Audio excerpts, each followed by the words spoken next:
আসসালামু আলাইকুম। সবাই কেমন আছেন? আশা করি সবাই ভালো আছেন। আমার ছোট্ট সংসারে আপনাদের সবাইকে স্বাগতম।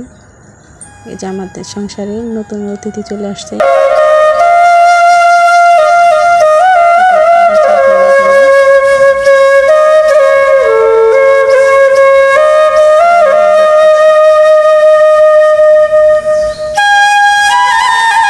এখানে আরও আরেকটা মুরগির সাথে 5টা বাচ্চা আছে। এদেরকে আমি খেতে দিলাম। ওই যে আমার একটা ফার্মি মুরগি, এটা অনেক ডিম পারে।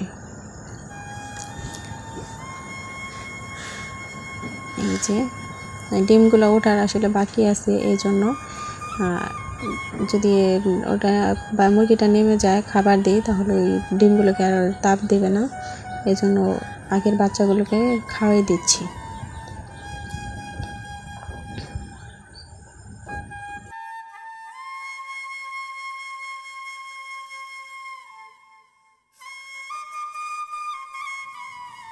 সবাই ভালো থাকবেন আর আমার জন্য দোয়া করবেন। আল্লাহ হাফেজ।